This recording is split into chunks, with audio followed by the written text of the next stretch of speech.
So you're successful if you make this amount of money. You're successful if you drive these type of cars.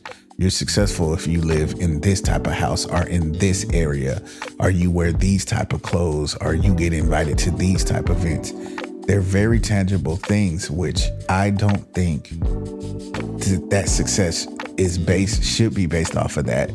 I think success should be based off of your happiness. If you find fulfillment and happiness in just planting vegetables and stuff and selling them at farmers market, and that brings you joy and fulfillment, then I think you're successful. I'm reading this book right now that really opened my eyes to it. It's called The Happiness Advantage.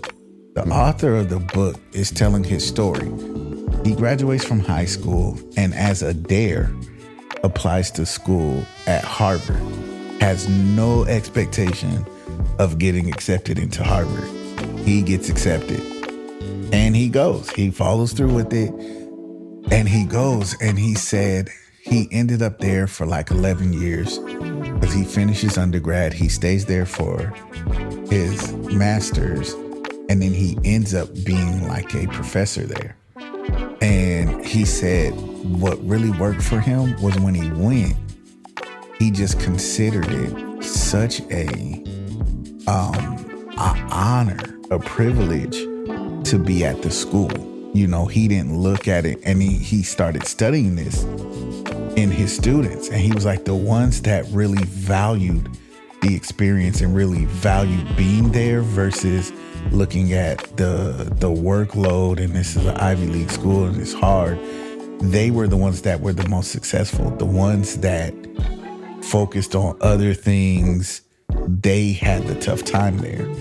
And when I'm just starting in the book, but it really made me think, it's like, man, how much more could we do if we really did things out of our love and passion for them versus, oh, I went and got this job because everyone says that's what I should do. Every society says I should go to college, get a 4-year degree, then get a career, and then retire and die. You know, and it's like, I even look at that even with, and I used to say this all the time, you look at even in like, for instance, that would be the cycle a lot of Black parents teach Black kids.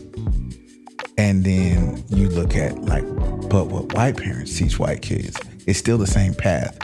But instead of saying, you know, get your degree and then go work at a company, they teach them that they can own a company and you could be your own boss, or they leave legacy. Like, oh yeah, once you get your degree, I'm giving you the company and I'm retiring. And I used to look at that, I'm like, oh yeah, they teach their kids to be owners. We teach ours to be employees. Well, you know what? I'm glad you mentioned that, because ultimately I think too where that comes from is they've always been free. We weren't, you know, like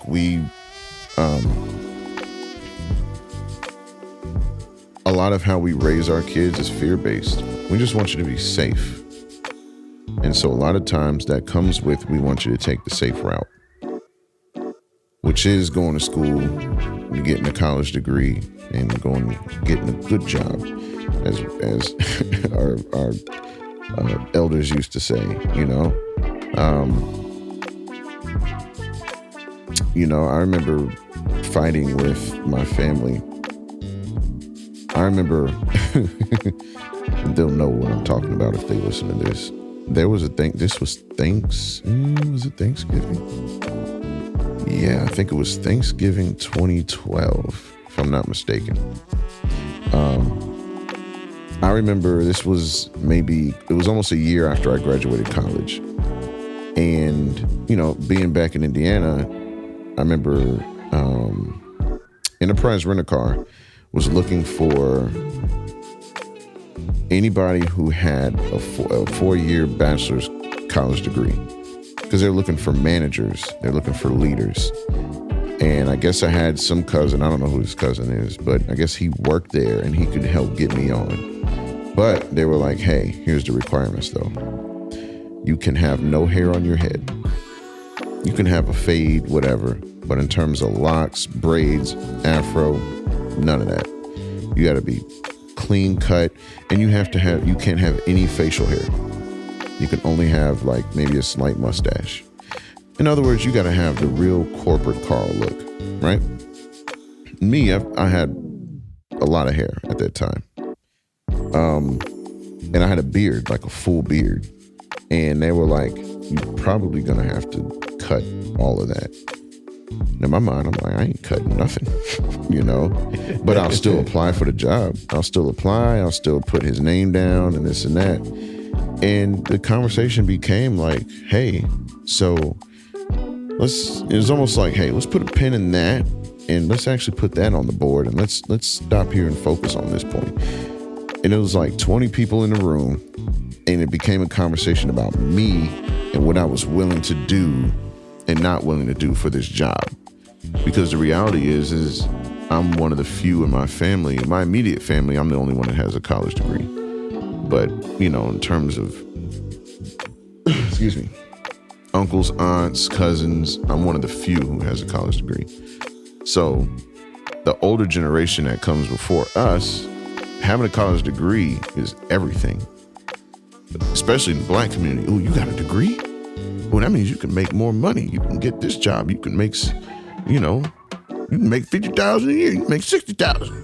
You know, it was all that. So I remember they were upset with me because it was like, yo, this job starts at $45,000, and within the first 9 months, you'll be making up to $55,000. You can get a raise and be making that. You'll be a manager, this and that.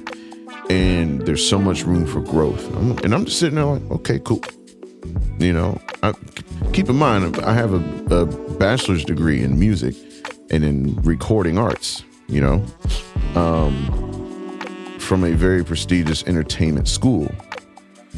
So I'm not thinking about working a corporate job here. So I'm not going to sacrifice who I am, but I'm just sitting there going along with it. But they were stuck on the fact, like, you mean to tell me you wouldn't cut your hair and this and that and change this and change that to get this job? That's a good job. You gonna, and they came down on me so hard because they were coming from their perspective. It's almost like you made it, you got the degree. And if I was you, this is what I would do. And it was a very annoying Thanksgiving because that whole conversation lasted a good hour and a half. And I was just sitting there like, yo, for real? You know what I mean? Like it's almost like they were kind of clowning me, but at the same time, they were serious. Like, yo. And I'm like, and in my mind, I'm like, yo, y'all have no idea. You guys live in this small town. This is all you know. You've not really been exposed to what's possible. I have been, therefore I know it's possible. And again, I've been given a vision that I'm going after. So it's almost like I had to just sit there and, you know, just take that. But I eventually, you know, moved here and, you know, I work for myself. You know, my business is doing pretty well. I'm not under. You know, I have, you know, you're sitting in my living room right now. I got a pretty decent crib for LA, pretty decent apartment. You do. You're doing well. Let me borrow 100. Yeah, let me hold something. Let me hold that side. But, you know, you sitting up against an Hermes blanket right now. You know what I mean? Mm-hmm. So it's like, I'm doing okay, man. And I never forget, my aunt came up to me a few years ago. And I had forgotten about it, but she came up to me. We were in Florida. This was a holiday. And she said, you know, I remember years ago, that time when you were at my house and we let you have it pretty good about your choices and what you wanted to do. And she said, I just wanted to tell you that I'm sorry. And it was, you know, I had pretty much forgotten about it, and I didn't even really charge it against them because in the back of my mind, I'm like, they just don't get it. And it's okay that they don't get it, because not everybody's going to get it. They're not going to get the life that we do. Yeah. And what our day-to-day is versus their day-to-day. Yep. It's not their path. It's not. The crazy thing is you think about it, how many people probably within Dr. Martin Luther King Jr.'s family or sphere of influence didn't get his dream and didn't understand why it had to be him. They probably agreed with racism wasn't good and it needs to be eradicated, but why you? And then he gets assassinated and they're probably like, but why did it have to be him? Well, if it wasn't him, then who? He became a hero after he died. Yeah. Ali became a hero after he got a disease to where he couldn't speak anymore. Yeah. So you look at those things and it's like you said, it's not for everyone to get. And something that you said earlier, it was funny because I was talking to this dude just about this, and I was telling him about the book and like people that when they seen it was a privilege, and I told him, I said, here's what's crazy about that. I said, I think to an extent that does stunt like black people's growth or success in America, because I don't think they'll ever see being here as a privilege because they didn't get to come here on their own. Yeah. They were forced here to be out of their own country, to be slaves, beaten, killed, and lynched and all of that kind of stuff. But then you take a lot of Hispanics or Mexicans and stuff who cross the border, almost losing their lives to come over here because they do see this as a better way of life or as an experience. And then you look at them and you look at how successful they are in their own right. And a lot of them never go to college, but they picked up a trade. So they can build you a wonderful home. They're great with construction or different things like that they do. And anybody listening to this, I ain't stereotyping. I'm not doing any of that. I'm trying to paint a picture because it's true. Anybody that comes out here for the quote unquote American dream, you look at the things they do, like Asians that have come over here. A lot of them will come over here and they'll open nail shops and stuff. And what they were doing was the money they're making from that, they're sending back to bring more people in. Mm-hmm. So when you actually do your research, the dollar in those communities rolls over a lot more than the dollar within the black community. And that's definitely an entire another podcast that I'm not even going to touch today. But, you look at that and I wonder if we would almost change our mindset on it. Like, the way we ended up out here sucks. And there's still remnants of racism and different things like that. But if I started seeing the privilege in the fact that the playing field has been leveled out, in the sense that we can go to any school we want to.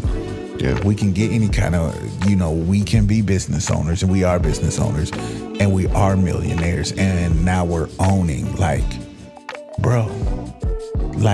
Michael Jordan, for instance. He sold the Hornets, I think was his squad. Was it the Hornets or the Bullets? Whatever. Hornets. He sold them for billions, not millions. He sold that team for billions. And you look at that kind of stuff. I don't even think he owned the entire team. No, but he sold his portion. Bro. It's and you wild. Look at that in the 60s, you were never going to hear about that. Not nobody black. And so I think if we could look at the privilege of that and start to realize, even like you said, like we could be very successful in entertainment and we don't have to go the corporate ladder, try to climb the corporate ladder, or some of us don't even have to go to college.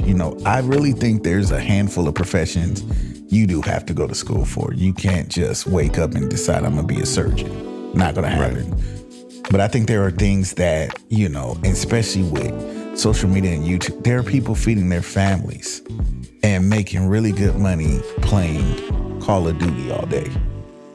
Like, it is the possibility. Bro, it's crazy. But can you imagine the scrutiny of you're going to sit there and gamer?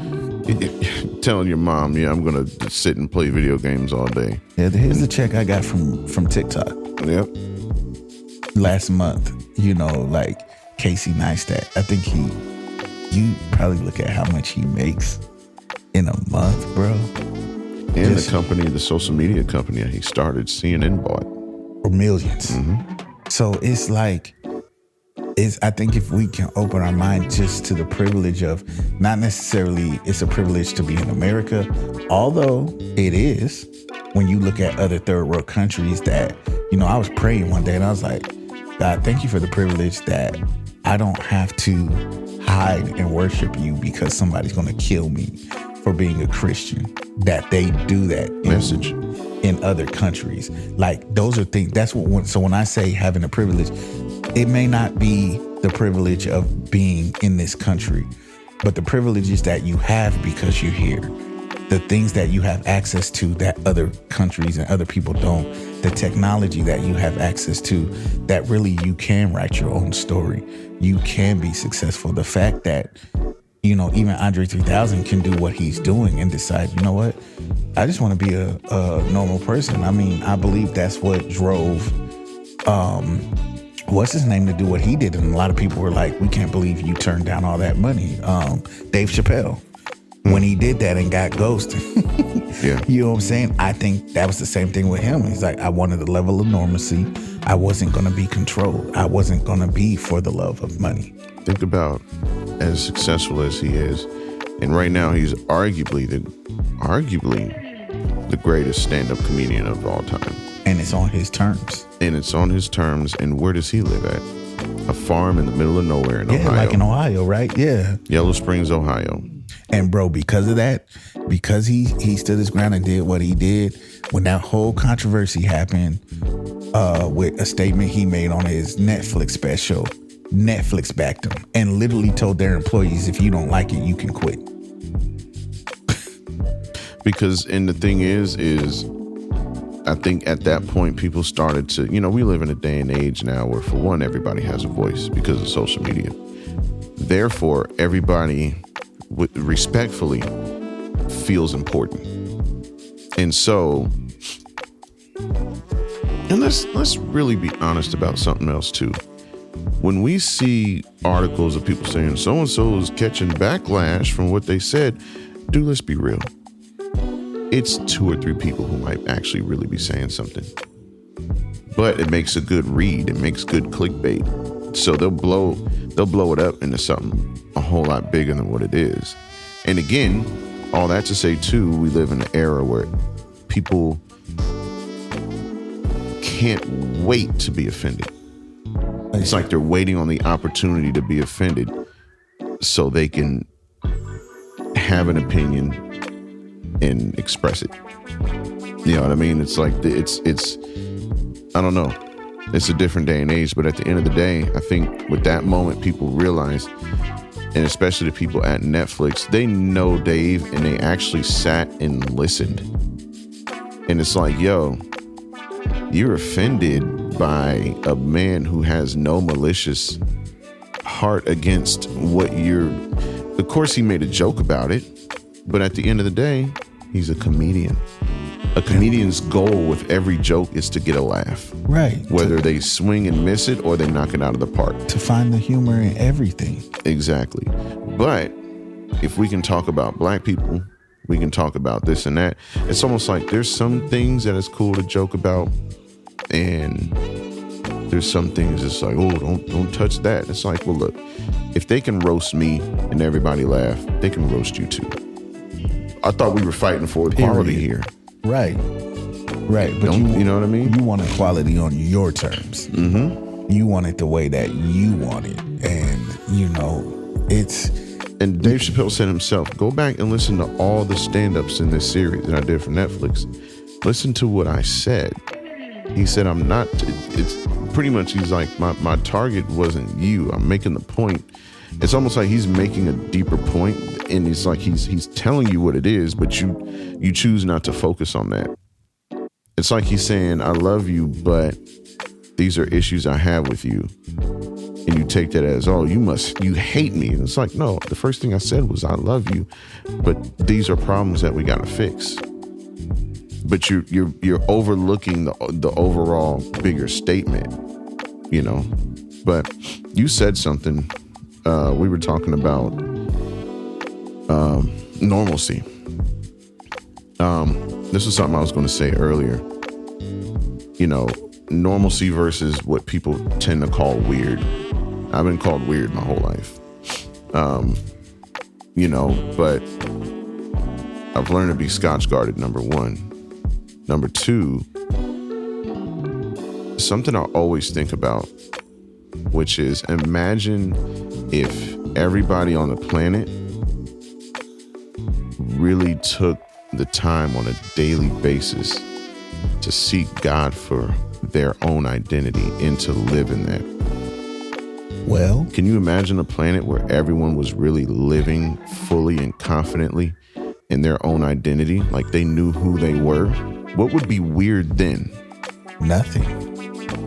And that's the point. God does not make mistakes, and he's very intentional about not creating everyone the same. He didn't create us on an assembly line. Bro, we all have different fingerprints, for God's sakes. Yeah, and that's the thing. And I think the problem is we spend more time in this whirlwind of comparison versus seeking God for what it is that I was created for. He didn't create me for the same purpose in which he created you. That doesn't make me weird. That doesn't make you weird. That makes you individually created. We're not carbon copies. We're created in his image, but we're all individuals. I don't even fully carry the total identical to the T DNA of my parents. Mm-hmm. Like I probably have a couple of markers that'll be specific to me. Like that's just how awesome God is. None of us, I don't look like Adam. Right. You know what I'm saying? Like, and it's even then, you know, it's like you look at your family. Some of them siblings might look like mom. Some of them might look like dad. Some of them might be a perfect mix of mom and dad. You know, and I know people that parents are both dark skinned and they got light skinned kids. Yeah. You know, it's like how did y'all produce a high yellow kid and both of y'all is dark skinned? That's just how it is. And like God created us all for a specific reason. And when we understand, that's why success cannot be measured by what we have or where we live or what we look like. It has to be based on something greater than that, because there are a lot of people that have millions of dollars, very successful businesses, and they still end up killing themselves. Like that has happened. You know, like that's not make believe. Like there are people where we look like think about it. There were celebrities recently. They found in hotel rooms overdosed. And we're looking at them from afar, wishing we had it like them, wishing that I could be touring all over the world or doing sold out shows in South Africa and London. And this cat is in a hotel room dying alone. No one was even there. You know, it's when you think about that, and then you start to look at more and more quote unquote celebrities and stuff that are Andre 3000 ain't the only one, you know, that are like, yo, like screw that. Like I just want to be normal. Like Jim Carrey. Yeah, you know what I'm saying? And it's and a lot of times you look at people like at one point we're doing all of this stuff and now you're looking like, well, whatever did happen to that person. And a lot of it isn't like they're not good at what they do anymore. They just decided, I don't want that. I don't want to be chased by paparazzi. I don't like, y'all think that's cool because it's what you want and you don't have it. And so it seems like it's glamorous until you get it and you can't, and your kid is at home sick and you can't even go to Walmart to get your kid medicine because everybody wants an autograph and everybody wants this. You know what I'm saying? Like you can't do, and people will say like, you envy me what I have and I wish I was like you. I trade it. You can have this. And I would trade it every day to be able to walk out my door and nobody knows who I am. That's why I tell people, I'm like, if I got millions, I would want to get it silently. I would never want to get it like based upon I become this celebrity. I want you to look at me like I'm just some, you don't even know I got money. Because what's the purpose? Like, if you got to deal with all of these headaches and you always got to put on, you always got to be this over the top celebrity and all of that. That's why I think if I was a celebrity, I wouldn't marry another celebrity. I would want to find somebody. It makes regular. sense because that's what most do. Yep, and you always got to put on when you marry. And look at it. Look at people that marry other celebrities. It's rare that they last. You know. And I know the reason. A lot of reason is like they get it. They understand what I do. But somebody that's not that could understand what you do. You know what I'm saying? It's like, but I wouldn't. I just wouldn't do that. But I agree with you. I think if people would focus on why am I here? What does God want me to come? I always say it. I'm always praying like, God, whatever I do, I just want to die empty. I don't want you to call my number and I die with potential. Or I die not accomplishing. There's still a to-do list. Yeah. I want to have done everything that you wanted me to do. And, you know, even with this podcast, dude, like the moment I thought to myself a couple of weeks ago that I'm like, I need to get back into this. Somebody from Canada hit me up and was like, yo, when are we going to get another podcast episode? And in my mind, I'm like, yo, I'm just doing this because it's just something cool. It's just something that I wanted to do. I'm not even thinking that it's impacting anyone, you know? And we talked about that, and we should definitely do an episode on impact versus influence. Yeah, because that's a whole nother thing. Oh, boy. Yeah, but I feel like, you know, just to hear that, and I've had one of my friends here in California, she would hit me up all the time when I was first doing it, like, she's like, every Friday I go on to see if you put up a new episode. Like, she was waiting. She would text me like, yo, did you do another episode?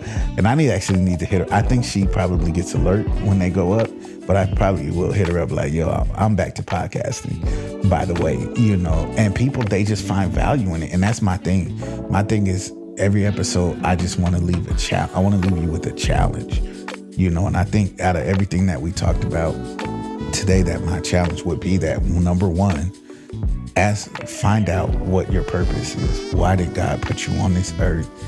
And then two, like, don't be so caught up in what you think is the safe way to go. And we should never even box our family or our kids into that. No, I'm not saying like let them do whatever and be reckless.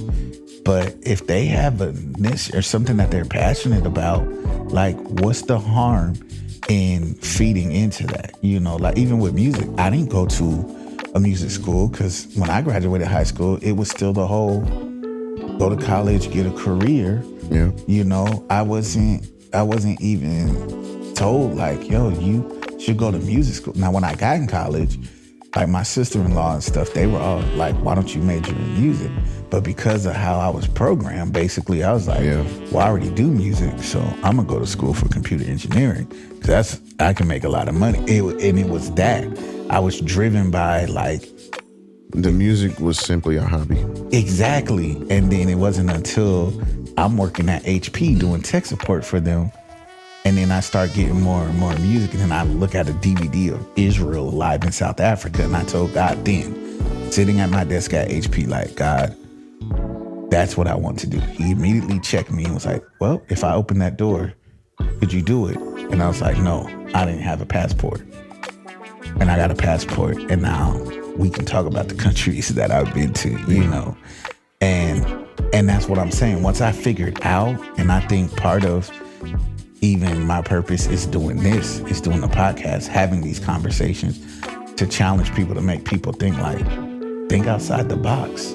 Like, you brought up very great points that even still now will make me think like, well, Lord, what else should I be doing? And sometimes I wonder, like, I still take the safe route and I'll go get a quote unquote job. And I'm like, and then sometimes I get frustrated, but then I'm like, yo, I have bills to pay. You know, then I think about retirement and I'm like, well, why can't I retire in my passion? You know, other people are doing it. You know, Casey Neistat ain't working a regular 9 to 5 and he don't need to. Dog. You know what I'm saying? Even these athletes, they're getting paid millions to play all day. Like, can you imagine that? Getting paid multi-millions to be in recess? I mean, now there's definitely, I tell everybody, there's definitely a responsibility attached to every blessing. So they can't just eat any old kind of way. Right. They can't spend the whole off season not working out and keeping their body. There's a level of responsibility attached to that blessing that they have. So I'm not downplaying it and saying it's easy and they're just playing all day. Yeah. But they're definitely not clocking in. You know, and I bet you a typical day for them is, oh, we go to the facility and work out and maybe practice for 30 minutes. You know what I'm saying? It's not, oh, well, I got to go. They're not asking for vacation time. I can tell you that. They don't get PTO. Their measure is not that. And that I think that's the freedom we all should have in whatever it is that we do. Like you don't. You ain't got to ask for no PTO. If you want to get on a plane tonight, you can. I got to ask for PTO. Fortunately, I'm at a job that I get unlimited. I was going to say. But still, I can't just be like, whatever. You know what I'm saying? Especially on a Sunday, because I work at a church. Yeah. You know, so I don't really trip during the week, but they want me there every Sunday. You know what I'm saying? And I want to be like on my own terms. Yeah. You know, and there's nothing wrong with that. I think that there are people that were created for that. That's why we have businesses. That's why we have people that are successful. Businesses need employees at the end of the day. But again, it's finding out everybody's not that. You know, and instead of comparison and being like, oh, well, because I don't have a Fortune 500 company, I ain't nothing. It's like, nah, that might not be what's for you. But over here might be it. You could start a YouTube, like you was talking about your boy. I'm like, you look at how many people are successful doing stuff with cooking. I'm like, bruh, why not? You like to do it. Glad you mentioned that. But you know what it takes at the same time is making the decision. The decision. Everything comes down to that. It's not making a choice. It's making a decision. You know, I think we undervalue the importance of simply just making a decision, you know, and taking the leap, you know, whatever that looks like for you, which a lot of times, most of the time, is not really even a leap at all. It's just getting up off your butt and doing it. You know what I mean? But you said something, you know, a little bit ago just about dying empty. You know, the last month or so, man, this is probably it's almost like God put me back in the lab and was like, hey, it's time to do some work.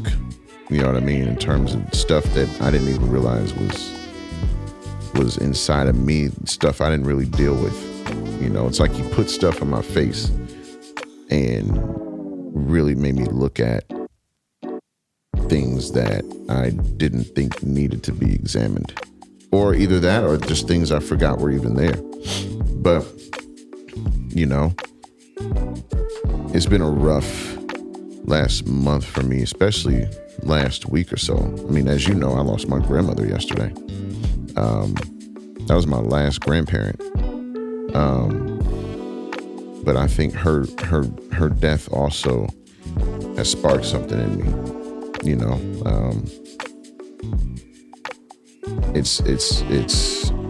It's really interesting how God operates sometimes, you know.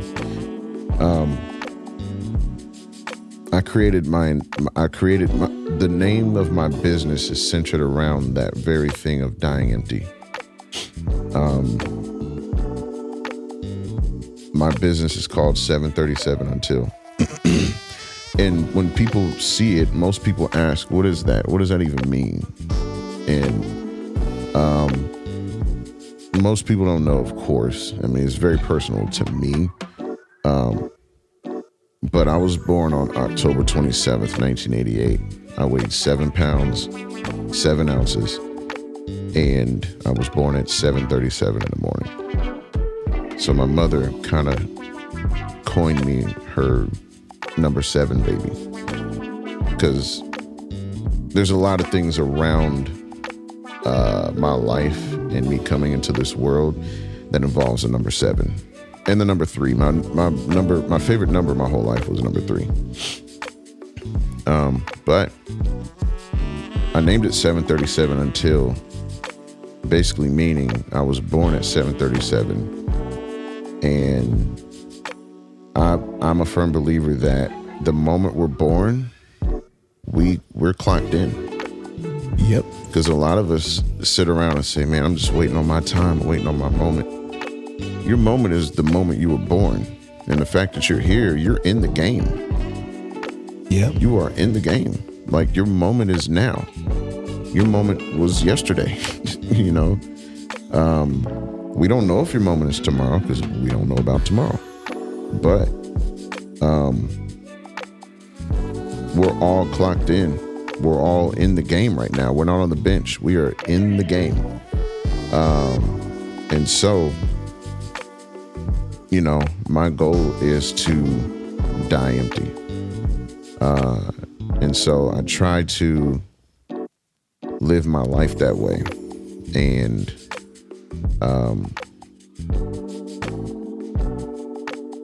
you know, losing my grandmother really reminded me of that.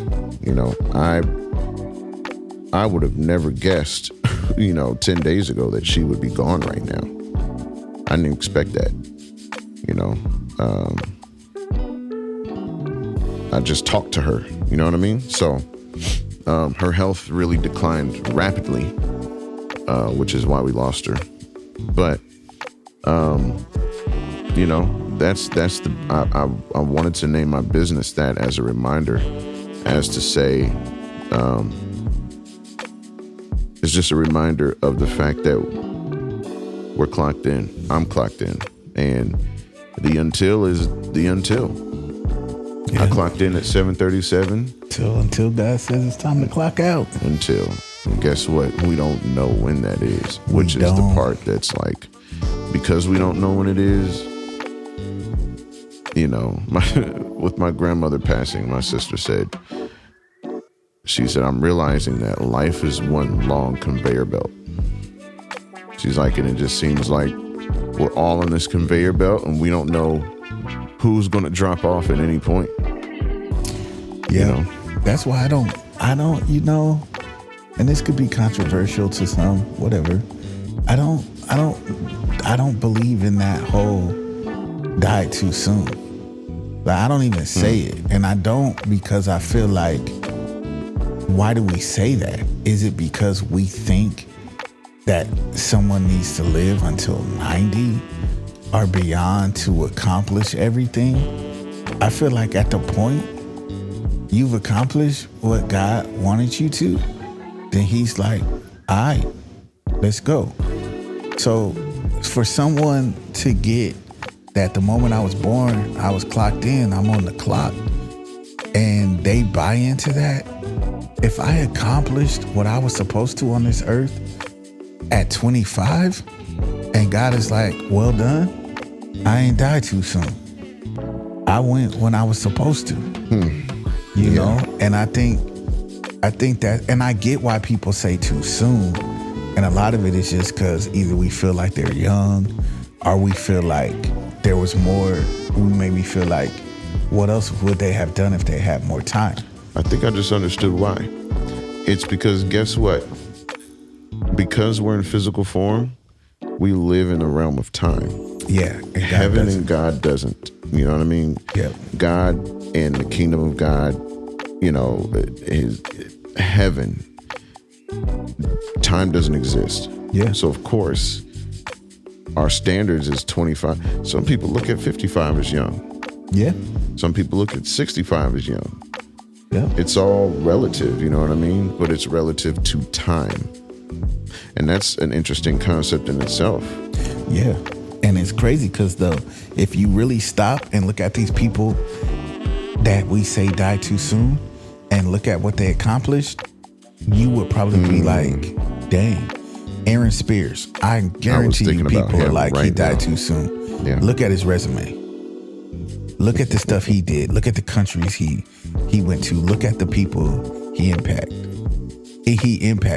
Like, and if you look towards the end of his life, he probably wasn't traveling and doing like major touring like that as much. You know, it kind of tailored off, but he accomplished everything he was supposed to. Dude he got married, he had kids, you know, and I know, you know, part of that is probably why we say that, like, man, his kids are still young, you know, or whatever. And I, you know, like you said, like, I get that side of it, but, you know, like, he probably accomplished everything that God set for him to accomplish. And because we're not God, and his ways are not our ways, neither are his thoughts, our thoughts his thoughts, we don't know. I don't know the plan that God has for you. So how can I say that you died too soon? I have no idea what God's roadmap is for you. And some people get to a destination quicker than others. You know what I'm saying? Somebody might look and be like, God, how unfair was it that you told Moses he had to leave the palace to free a bunch of people, or to take a bunch of people into a promised land that he wasn't even given access to?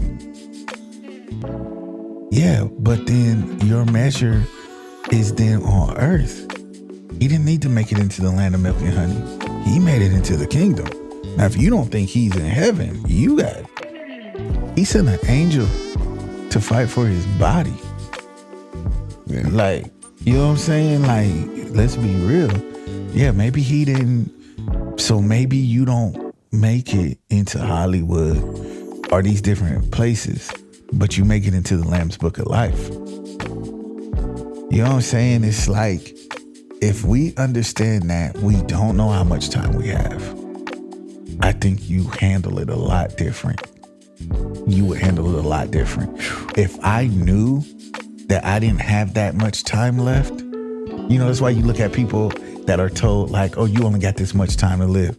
They create a bucket list and they're like, we're going to knock all this stuff off because I know I only have 3 months. So let me try to pack in as much as I can in 3 months. But if I lived my life like that, if then I was told I only had 3 months to live, I probably wouldn't have anything to do because I've done it all. And that's why you can look at certain people that are like when my grandmother passed away, like it hurt, but I was such at peace with it because I was like, oh, she's lived.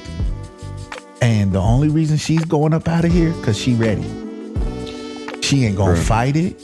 Yeah. She buried her husband. Mm-hmm. She buried her grandson, and she buried her daughter. She's good. And that had to be a lot on her. She's good. It's us, you know, that I'm like, Lord, delay your coming. Because I ain't ready. I feel like I haven't done everything that I should have. But people that have, oh. Yeah. It's crazy, bro. My grandmother, not the one that just passed, but my father's mother, who passed in 2011, her and I were best friends, bro. We were two peas in a pod. Like, she was everything to me, you know? And honestly, there's times I felt closer to her than my own mother. And I love my mom. My mom was my girl. But my grandmother and I had such a bond. And, you know, she, although I wasn't ready for her to go at all, you know, she got some news, a diagnosis. And, you know, she was like, look, I'm 85. I've done everything I've ever wanted to do. I've gone everywhere I've ever wanted to go. And she said, when the Lord's ready to take me, I'm ready. And I said, Grandma, don't say that. She said, why not? And I told her, I said, I don't want to think about you dying. Like, and you over here talking about I'm ready to go. And for me, I'm not ready to accept that. Like, I'm talking to you now, knowing that time is running out, that I'm going to be able to talk to you. And you're saying you're ready to go. I'm not ready. I'm not ready for you to go. And so I said, Grandma, that it's just sad for me to hear you say that. It's sad. And she said, Robert, for me, it's not. And in that moment, I was gathered. I was fixed, bro. And in that moment, it did something to me where I said, you know what? In a sense, it made me feel better because she was already at peace with going. Now, my grandmother who went yesterday, I was just there beside her 3 months ago. And she was talking about walking. She hadn't walked in a long time, and she'd been afraid of walking because she was afraid of falling. And she was like, I want to walk again. And I'm sitting there with her. I'm like, well, let's start moving our arms. You know what I mean? Let's get our arms moving. I said, you laying here in this bed in this nursing home, I said, well, let's start moving our arms, and she would be laying there moving her arms, and she talking about wanting a fresh pair of Crocs. You know what I mean? Because again, she planning on walking. We gonna get, I told her, I said, that means you got to go through physical therapy. And last time you went through physical therapy, you quit because it hurt. I said, but you're gonna have to go through the pain to get there. And she was, I know, and, all that. And, right after I left Florida, her health really just went downhill. And here I am 3 months later and she's gone. Never would have guessed that. But that's why a part of me is sad because she wanted to live. You know what I mean? But her time came. But she would have been 90 in January. But she was one of 6 siblings. She buried all her siblings. She buried a husband. She buried her parents. She buried grandparents. She buried cousins. She buried one of her 3 children, to the point where she was literally the last one left, the last of her generation to go. And it's like now that she's gone, her whole family is like everybody she grew up with. It's almost like they were all just waiting on her to come on. I literally spoke to her in her ear. My sister put the phone up to her ear hour and a half before she left. I was, full transparency, I was on Call of Duty with you when I got the call. Yep. Yep. And it was like, man, she was literally just here. They were just surrounding the bed. Pastor was there praying around her. Her eyes were open. And you call me an hour, maybe an hour and a half later, and she's gone. I've never been in that situation before. None of my family has, to where you surround somebody and you're there with them and you watch them take their last breaths. And then the nurse comes in, checks the pulse and said, yep, she's gone 12:06 a.m. And it's like, yo, that's such a stamp. That's such a period on a sentence. Yeah. That sentence started back in 1934. Yeah. And it just now ended. That heart's been beating since 1934. And it just stopped for the first time. And it'll never beat again. You know what I mean? It's just those certain things I think about, and not to take it, make it sound sad or whatever. But I'm just saying it's something I've never experienced. Yeah. I heard one pastor doing a eulogy at a funeral, and he said when you look on a tombstone, it has the date the person was born, dash, the date they passed away. And he's like, what have you done with your dash? That's it. And I think that as much as we don't like death and we don't want people to die, number one, Earth is not our final destination. That's number one. Number two, And I feel like God gave me this revelation last Easter. I forget, I called Brandon, and I was just sitting in my car, and he said to me, a lot of us want resurrection, and we celebrate that on Easter. He died and he got up in the resurrection, and we should absolutely celebrate that. But he said to me, he said, Jason, there could never be a resurrection without a death. And he said, and many times we want God to resurrect areas in our lives and bring back to life this and these desires, but we've never died to nothing. We've never died to our own agendas and our own way of thinking that it should be. And we want God to resurrect careers and all of these things, but we haven't been willing to die to nothing, and that's the question. It's like, what are you willing to let die? Yeah. What are you willing to let die? Are you willing to let die the ideal of how you think it should be? Are you willing to die to this act of comparison? Because I think this other person is doing great and I'm comparing myself to them. And so I'm scrolling through their Instagram and through Facebook and looking at all of these things that appears to look as though they're doing wonderful, which we have no idea if that's the truth or not. Like, what are you willing to die to? Are you willing to die to self? Are you willing to die to the self-sabotage that you do? Are you willing to die to the ideal of, I think the package should look like this, and what it looks like, the wrapping of the box is more important to me than what is actually in the box? It's so many things that we get caught up on that hinder us and stifle us because we're not willing. Paul says, I die daily. And we ain't even willing to die one day. And he's like, I realize that in me lies no good thing. That I should do, I don't find myself doing. And that I shouldn't do, that I find myself doing. And so I realize that there is a law working in my members. And he says, I have to die daily. And I always said this. I think Jesus dying on the cross is the way he died is the example of how we should live. What you saying is feel like gut punches.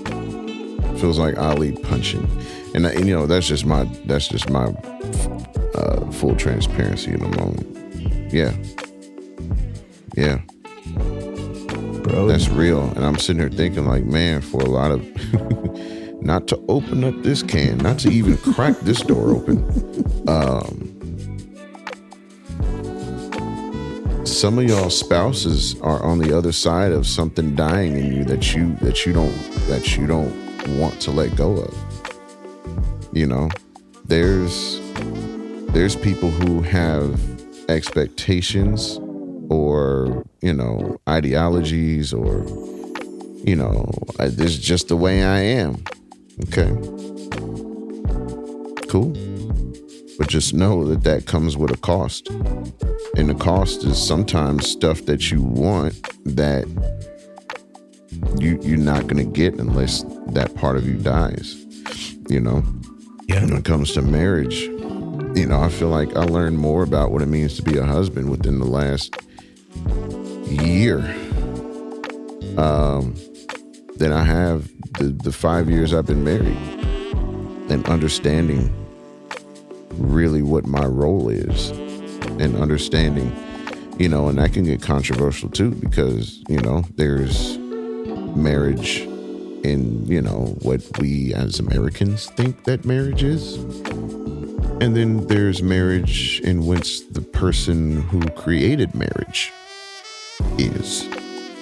And so, but us in our arrogance and our self-importance, this is what I'm going to make my marriage. Okay, good luck with that. Right. You fast forward half. Yep. Yep. And it's like, sheesh, I didn't see that coming. I bet you didn't. That's why I said, when I get married, I told before God sent me my wife, I said, look, I see the vision you've given me concerning my life. And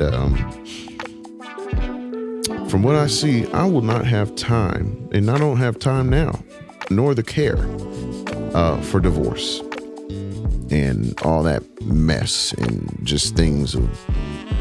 I'm like, so I say all that to say, Lord, I'm putting this whole marriage thing in your hands. I want you to go find her, because chances are, if I look, sometimes when I'm choosing it obviously it's not. It ain't it. It ain't working. So I want you to find her. Here's my list of requirements. We were just talking about this in the car. Here's my list of requirements. Here's what I want. Here's the full physical list from head to toe. Here's the attribute list. I said she got to know how to do hair, because I got a lot of hair. I've always had hair, and I'm going to continue to have hair. And he gave me a stylist. He gave me a hairstylist. The list goes on. We won't even open that up. But he literally gave me everything I wanted. And, but the thing is I surrendered to him. I surrendered that to him. I'm surrendered to him, but I'm saying in regards to marriage, I surrendered the whole love life, being with somebody, dating, all that. I put it at his feet, and I got up and I walked away. Some people put it at his feet, walk away, and kind of look back a little bit and be like, let me pick this back up right quick. You know what I mean? And literally I said, look, look, if it fails, it's because I failed it, or, you know what I mean? Because we failed it. But I want to make sure that this is all you. I want to make sure that this is you. Give me the confirmation that she's it. Give her the confirmation that I'm it. And we're going to do this thing. We're going to live in purpose. We're going to build our lives together. But I wanted to make sure that it was him and not me marrying somebody just because we've been vibing for the last few years and we've been living together, and she's cool. I think I'm going to go in and put a ring on it. It's like, nah, I want to make sure that this is the thing, because I ain't got time for divorce and all that drama. But we got work to do. You was willing to die to something. You was willing to die to what you thought it should be and how you thought it should be. And you have to, especially when you're talking marriage, you're talking about dying daily. You dying daily, bro. If it's going to work, if it's not. Because I think that's the thing some people think too. Because this is who God sent and this is who God is, it's not going to come with any issues. Man, let me tell you something. You can go out and buy a Bentley right now. You still going to have to do maintenance on it. It's still going to need new tires. Yeah. It's still going to need oil changes. It's not because it's a Bentley and it costs you what you pay for a house that it just means it's going to be perfect forever and you don't have to do anything to it. It's the same thing with marriage. Just because he sent her or he sent you doesn't mean it don't come without maintenance. Bruh. And that's part of dying day. That's why I always say there's a responsibility tied to every blessing. And the reason why most people aren't as blessed as they want to be is because we don't want the responsibility tied to it. We don't want to maintain nothing. We don't want to consult God. Like, listen, I told somebody not too long ago, I'm like, listen, if this dude wants to be with you, if he ain't praying and asking God to teach him how to love you, who better to learn love from than love itself? Like, yo, you gotta, like you said, it can't be all, oh, they look good, or they're in this package, or they make this much money, and they do all of that. It can't be just that, because you get with some joker that ain't willing to put in work. Now your feelings is hurt because you feel like you wasn't worth nothing. Well, they wasn't ready, but you wasn't ready to die to what you thought it should be. You know what I'm saying? And that's where a lot of people are falling in a lot of areas, not just relationships, because they're not willing to die. So you end up in some career you hate. You hate your job, but you locked into it because you wasn't willing to die to the fact that it ain't all about money. You know what I'm saying? It's like, once you get used to that amount of money you make, what keeps you? What drives you? What motivates you to go? Why make all that money and be miserable? Like you don't even want to go to work. Like, why? Like, is that really success? Are you really living? Do your family, do people around you get the highest version of you when you live like that? All because you wasn't willing to die to what? Let me tell you something. I don't care how much you think you love yourself. You can never, your plans will never top God's plans. So why would I settle? And the best way I could figure my life could work out doesn't even measure to the way God actually planned for it to work out. So why wouldn't I consult him? That's why dying to self is so important, because it's like, yo, even what you think is the best for you, he knows what's best for you. So therefore, of course, it's easier said than done. But sometimes it's a daily practice of dying to yourself and saying, look, your ways are higher than my ways, and I think this would be great. There's an image. I think a lot of people have seen it, maybe. But there's an image of a little girl holding a teddy bear. Yeah. Maybe you've seen it? Yep. So I'll describe it for those who haven't seen it. It's a little girl holding a teddy bear, and Jesus is standing in front of her, and he's asking her for the bear.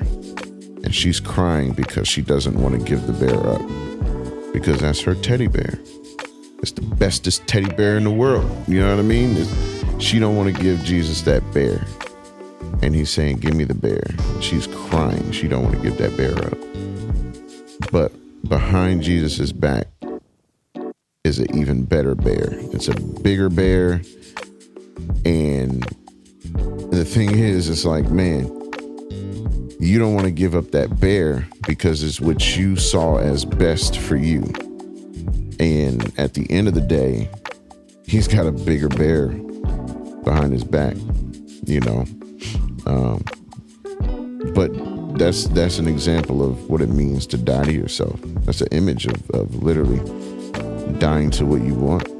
And it's like, man, you may be like, hey, I thought this was the best that it got. And it's like, nah, keep in mind, I created you. I'm trying to tell you that it gets a whole lot better, but your ceiling is too low. You know? Yeah. Yep.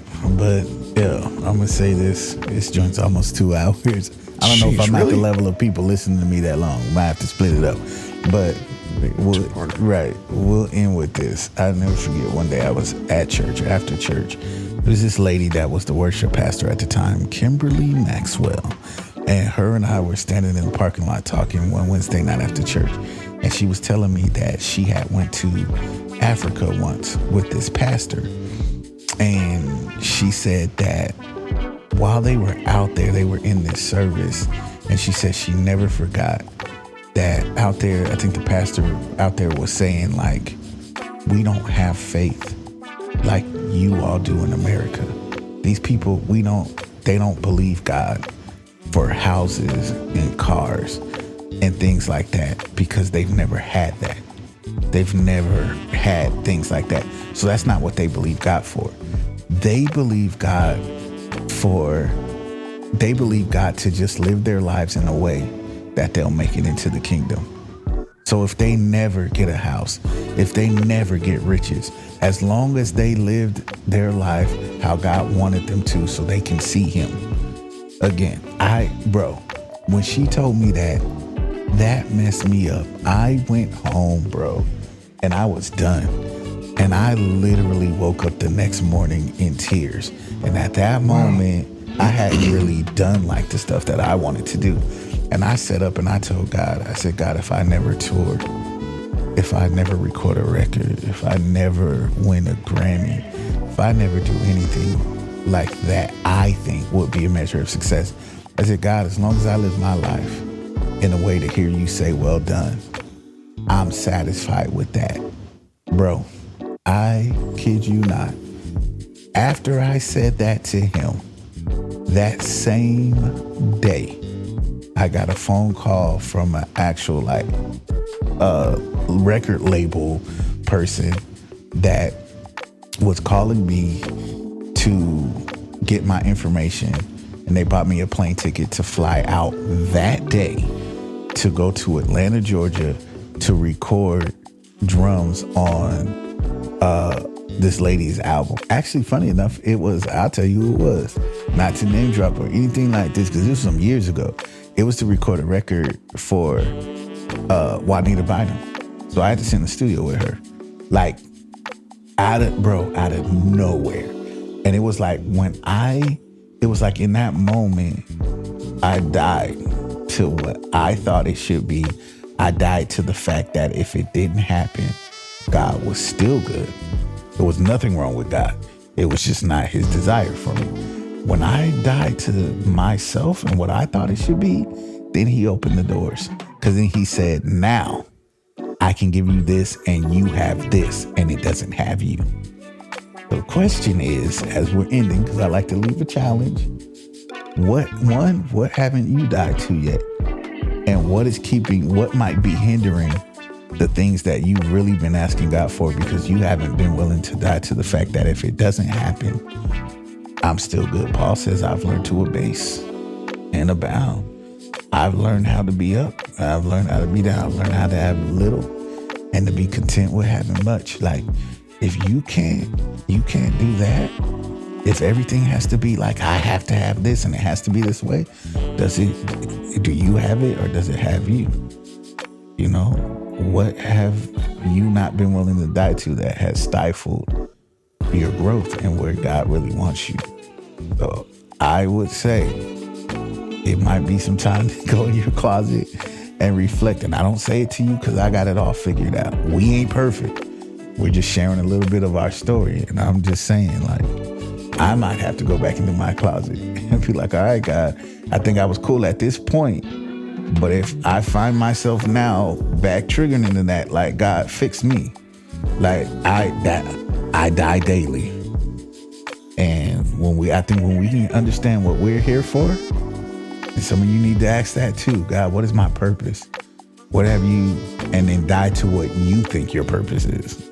What you have said your purpose is, because it might not be that. And I think that, like you said, what would the world look like if everybody just decided to be in their own lane doing what they were called to do versus trying to do what they feel is the trend? Yeah, absolutely. Yeah. The world would be a whole lot different. The world would be